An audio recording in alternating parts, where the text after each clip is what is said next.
DW. Hey, congratulations on your new film, Your Host. Thanks. How are you doing? You know what? I'm doing great, especially the fact that I've seen your film and I there these type of horror films just create poor, how can you say, pure enjoyment for us horror aficionados, and you did it well for for this film.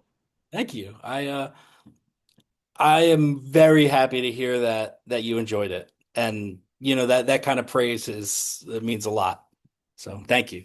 Well, I love watching these films, especially in this month. But let's hear it from you first. Is what initially drew you that you want to be directing this film, Your Host? I mean, I'm so grateful to the producers for reaching out to me Hmm. because I had made two very low budget movies before. One's called Pollen and one's called I Will Never Leave You Alone. Very low budgets, talking the price of a used car. And the opportunity when I read this script was awesome. It was just it was playing in a sandbox with all of the violence I could dream up. And, I read it and I was like, oh, here's a chance to really play with bloody toys. So, I was ecstatic. And the story was really cool. Don't get me wrong, I love the story. It's really interesting. Just the chance to do some of the things I got to do in there was amazing. So in this case, you are transitioning from, very indie budget horror into an actual horror that has a budget. I mean, how did you want to approach that and not be too like spoiled in this case? Oh my God. I mean, the first thing you mentioned, I'll respond to is spoiled. I am completely spoiled now.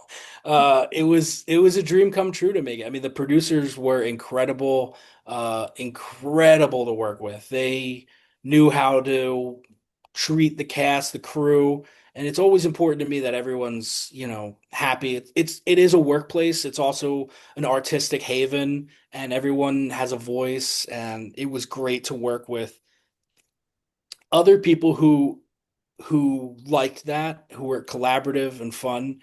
But I think being able to do certain things like working with an Academy Award nominated DP who knows how to use crazy gear. I said, "Can we do this shot with this gear?" And he was like, "No problem." And working with actors who, are just so trained.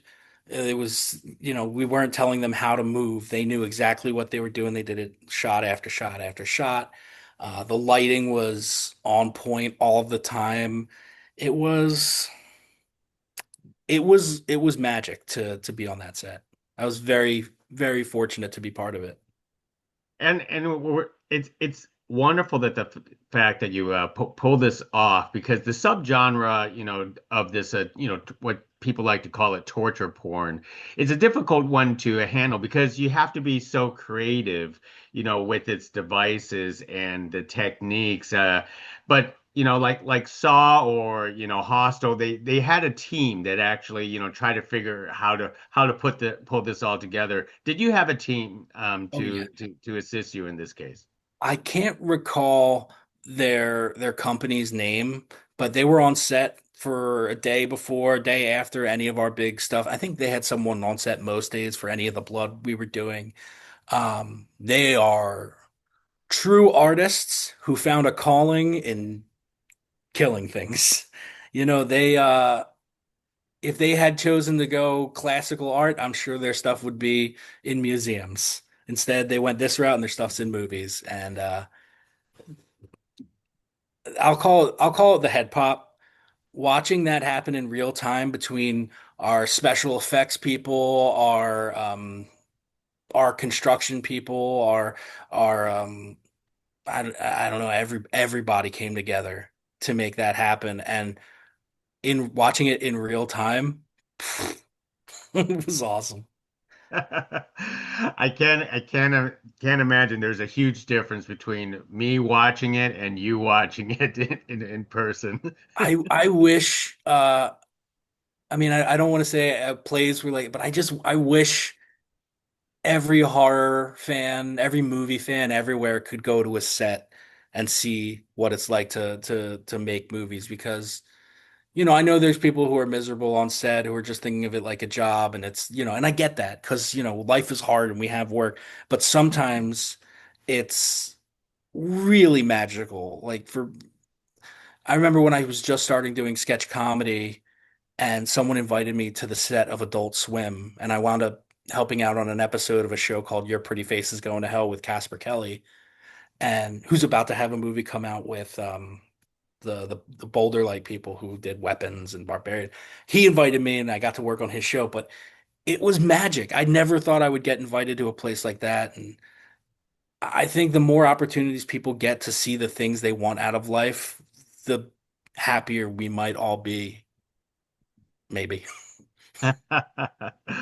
And I love the decision that you kept it with practical effects, not going fully CGI. Can you talk about going with that decision with practical because any horror aficionados will love this because sticking with practical is for a lot of us is the way to go in horror films.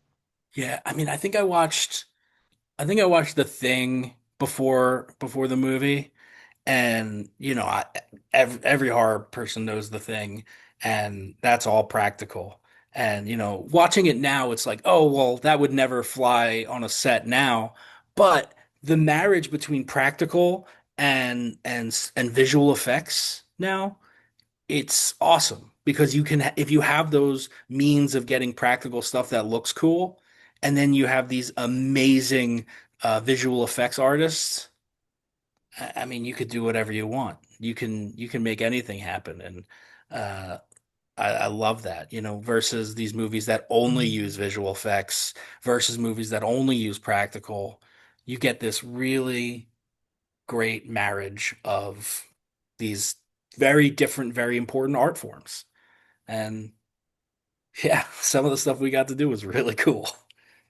No, it is really cool.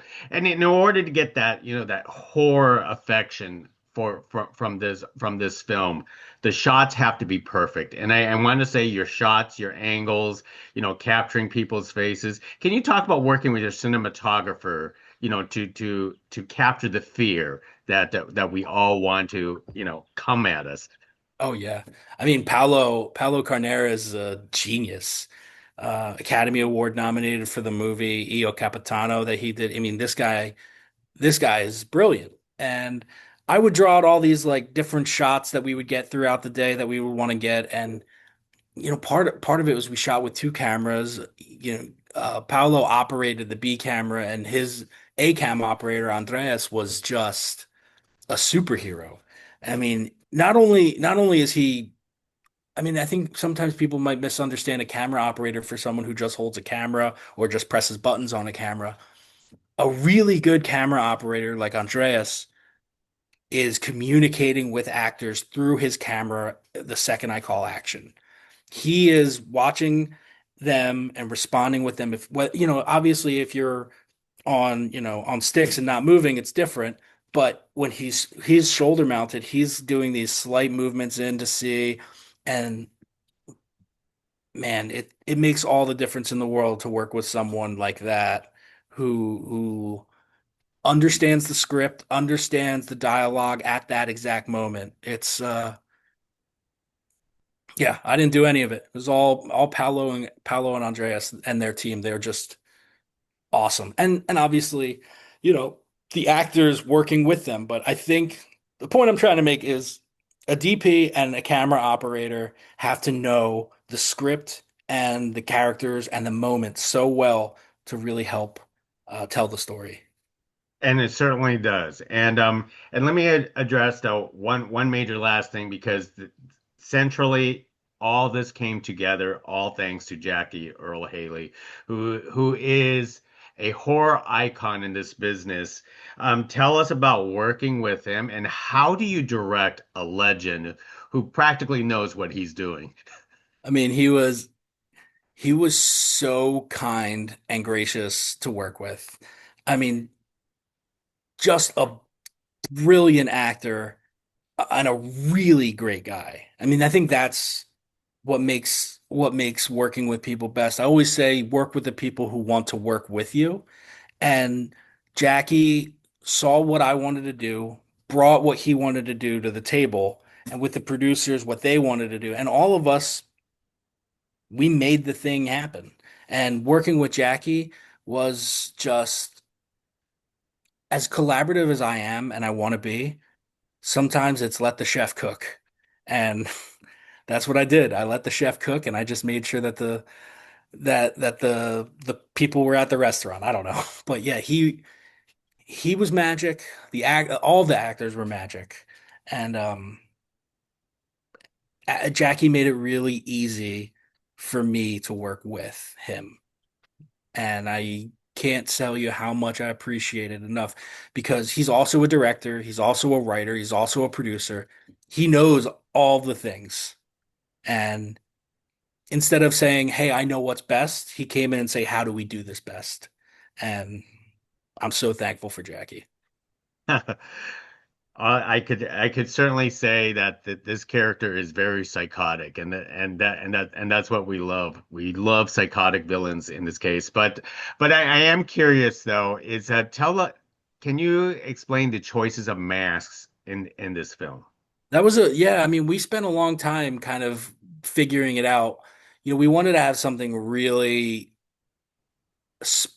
special to look at, but also for me, it was incredibly important that it is representative, A, of the character. What does the mask say about the what's underneath? And also, what's scary, right? The mask has to be two things. Just and coming up with how to get there was, and the outfits as well was how do we tell the story of this character, where he's been, how long he's been there, what's going through his mind, while also pairing it with something that's visually striking. It took a while. It took a lot of conversations, and yeah, I think personally, I think it was a home run, personally, but. Yeah, it was a process to come up with it. I know the Halloween mask was, well, let's just turn it inside out. I'm sure there was more thought to it, but you know, we spent a lot of time thinking, how do we tell the story through the mask? And I hope we did. You certainly did. And let me wrap it up with one last thing with you, DW, because Sure. I can tell you have a passion for directing and all of this. And working on the next projects, how are you going to keep your creative juices flowing after being spoiled with your host? I mean, it's a tough business, but how are you gonna handle? Are you gonna basically like keep on like going, please give me more money or so on? No, no, no. I love making.